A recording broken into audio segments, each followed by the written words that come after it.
Boris Johnson may stand to replace Theresa May. Ex-Australian Prime Minister Bob Hawke dies at age 89. Trump does not want war with Iran. Reporter shot and killed in Mexico. First Black African woman scales Everest. Nigerian central bank head Emefiele to serve second 5-year term. Trump pardons ex-media mogul Conrad Black. Boeing says software update completed for 737 MAX jets. UEFA told to start European football restructure plan from scratch. Chelsea starlet Callum Hudson-Odoi close to agreeing new 5-year contract at Stamford Bridge. Manchester United lists players who could leave Old Trafford. Anthony Joshua next fight. When will AJ return to the ring? Who is he facing? Where is the bout?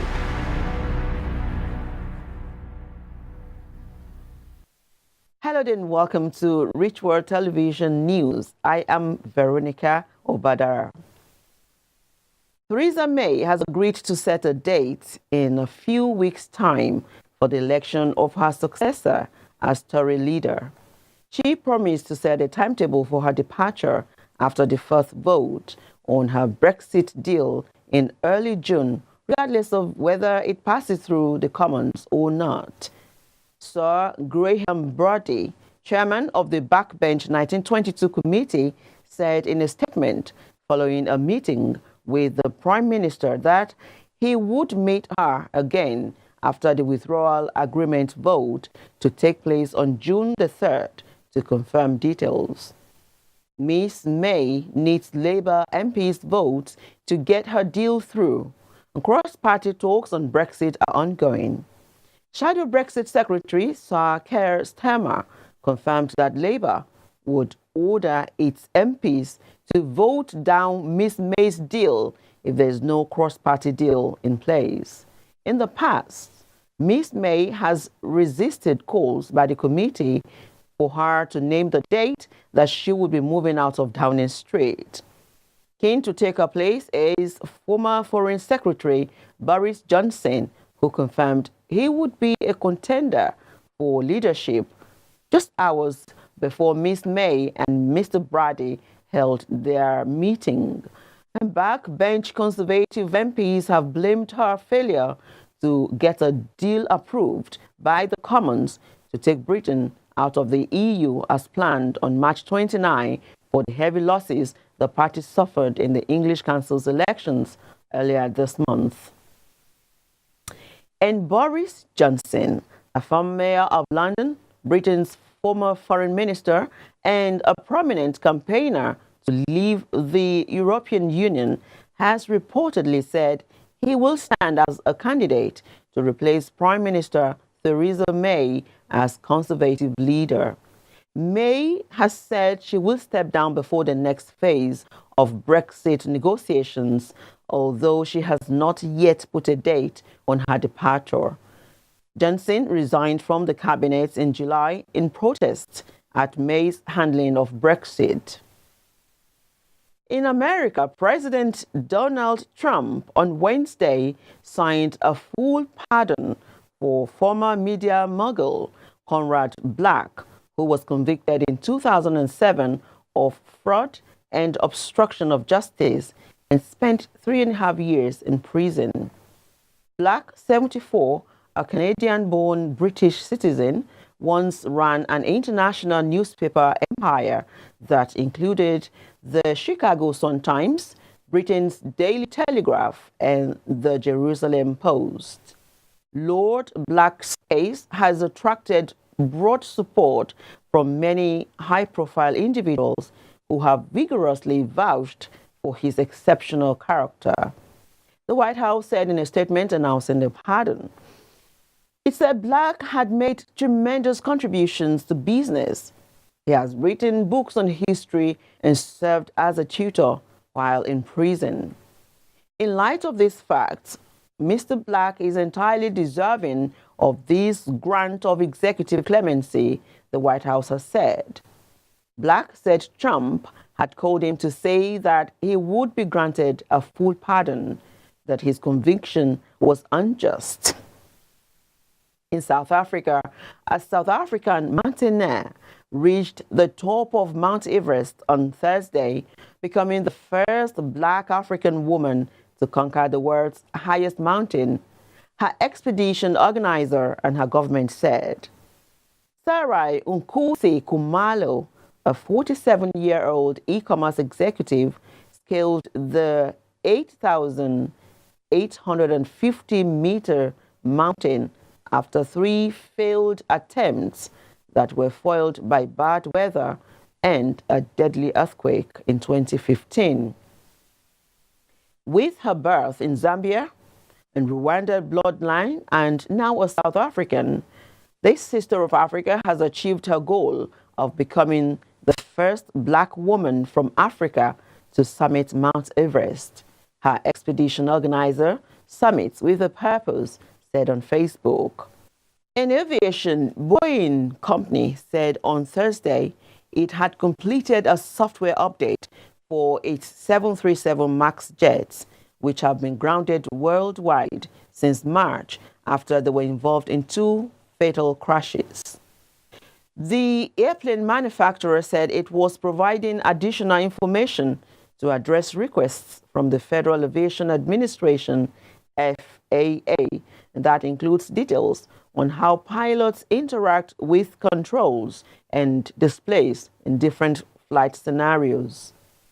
Once the requests are addressed, Boeing will work with the FAA to schedule its certification test flight and submit final certification documentation, the company said.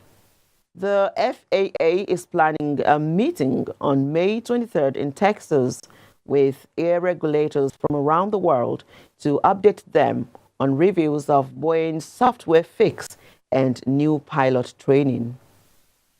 In Nigeria, the Central Bank of Nigeria Governor Godwin Emefiele was approved for a second 5-year term in office on Thursday when he won a unanimous vote of support in the Senate, Parliament's upper house. During his first term, Emefiele, who has backed a strong local currency, pumped billions of dollars into the foreign exchange market to support the value of the naira. And President Muhammadu Buhari of Nigeria, whose office favors a strong naira, nominated Emefiele for a second term in a letter to the Senate on May 9. His term was due to expire this month. The nominee has performed credibly in his first tenure, which resulted in the exit of the nation out of economic recession, the Senate's committee report said in recommending approval for Emefiele's nomination.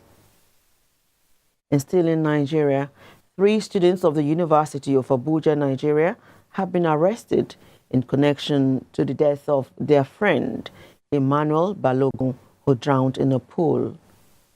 The arrest took place after the police watched CCTV footage which showed the trio having a conversation while Balogun was drowning. Balogun, who was 17-year-old, was said to have gone to a hotel in Abuja along with his friends over the weekend when the incident occurred. According to a CCTV footage obtained by the police, the suspects took the deceased's phones and money and returned to school without informing anyone of what had happened.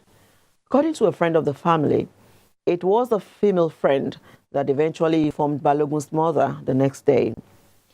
From the CCTV footage, the deceased entered the pool with 3 of his friends, and around 3:33 a.m., he started struggling in the pool. His friends were all watching him until he stopped struggling and drowned. They all left the pool immediately, and one took his handset. The other took his trousers and brought out the money inside the pocket and wore his shoes. They left the hotel around 4:18 a.m. according to the footage. The police were said to have gone to the school and arrested the 3 friends along with some hotel staff. The family friend said during the interrogation, one of the friends admitted that he could have rescued the deceased, but the others prevented him from doing so. One of the boys said that he wanted to raise an alarm to save the boy, but the other two boys asked him not to. And they're just 17 and 18-year-old boys. Watching the CCTV footage where the friends were watching him drown and collectively decided, because there was a time that they grouped together to discuss for about a minute. And from the confession of one of them, it is not only traumatic, but also disheartening. They watched their friend die out of jealousy and envy. According to them, it was the deceased that paid 2,000 naira gate fee for them and also bought fish and juice, which they all drank. The young man, Emmanuel Balogun, has been buried. And back to America and Washington, President Trump has told his acting defense secretary, Patrick Shanahan, that he does not want to go to war with Iran, according to several administration officials. In a message to his hawkish aides, that an intensifying American pressure campaign against the clerical-led government in Tehran must not escalate into open conflict. Mr. Trump's statement during a Wednesday morning meeting in the Situation Room came during a briefing on the rising tensions with Iran. American intelligence has indicated that Iran has placed missiles on small boats in the Persian Gulf, prompting fears that Tehran may strike at United States troops and assets or those of its allies. Mr. Trump was asked during a visit by the Swiss president whether the United States was going to war with Iran. He replied, "I hope not." The president has sought to tamp down reports that two of his most hawkish aides, the National Security Advisor, John R. Bolton, the Secretary of State, Mike Pompeo, are spoiling for a fight with Iran and are running ahead of him in precipitating a military confrontation. A crime reporter has been shot and killed in the beach resort of Playa del Carmen on Mexico's Caribbean coast. Authorities said on Thursday, the latest in a rising death toll of journalists under the government of President Andres Manuel Lopez Obrador. The body of Francisco Romero, a police reporter for newspaper Quintana Roo Hoy and director of the local news website Okirio Ahui, was found outside a bar in Playa del Carmen in the state of Quintana Roo, local prosecutors said. Okirio Ahui also confirmed Romero's death. State prosecutors said in a statement the motive for killing was unclear and that investigations were continuing. In our sports,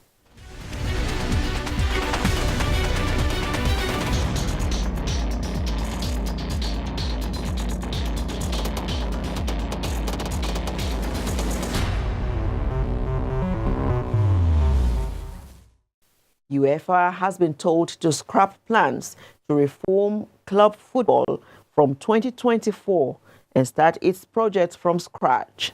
The European Leagues organization, which represents about 35 leagues on the continent, said reforms benefit just a few rich and dominant clubs. UEFA and European Club Association, ECA, have plans for a European football pyramid with promotion and relegation to the Champions League. But on Thursday, European leagues said the proposals damages the leagues. The European Leagues Board, which includes the outgoing bosses of the English Football League and Premier League, Sean Harvey and Richard Scudamore, respectively, met in Warsaw to discuss proposals laid out by European football's governing body.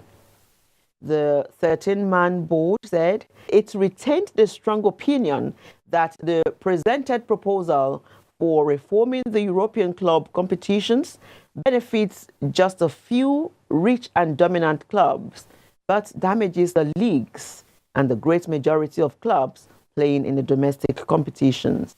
The leagues believe it is imperative for UEFA to start building the changes in the UEFA club competitions project from scratch.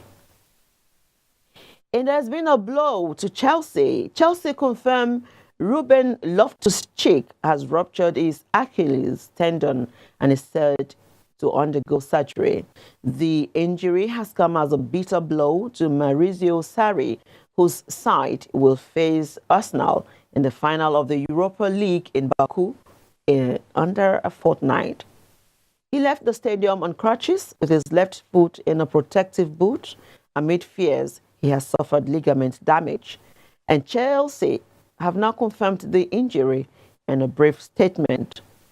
Ruben Loftus-Cheek has seen a specialist and will have surgery on his ruptured Achilles tendon. Chelsea star Callum Hudson-Odoi close to agreeing new 5-year contract at Stamford Bridge. The 18-year-old became an important member of Maurizio Sarri's setup before he sustained an Achilles injury last month. The youngster will sign the long-term deal to commit his future to the Blues and put an end to rumors linking him with a move away in the summer. Bayern Munich attempted to sign Hudson-Odoi in January with a series of bids, but the Blues hierarchy stood firm on keeping the 18-year-old, whom they regard as one of the brightest prospects at the club. And Red Devils boss Ole Gunnar Solskjaer is set to wield the axe at the end of the season. Rumors have it that players including Paul Pogba and Alexis Sanchez may be axed. Sanchez has failed to replicate his Arsenal magic at Manchester United. Pogba has been linked with a big money move to Real Madrid for most of the season. And Anthony Joshua, the world heavyweight champion, hasn't fought since September's win over Alexander Povetkin. Joshua is one of the biggest sporting stars on the planet, having taken the boxing world by storm. Anthony Joshua will put his world heavyweight titles on the line again next month, and his next opponent have been confirmed.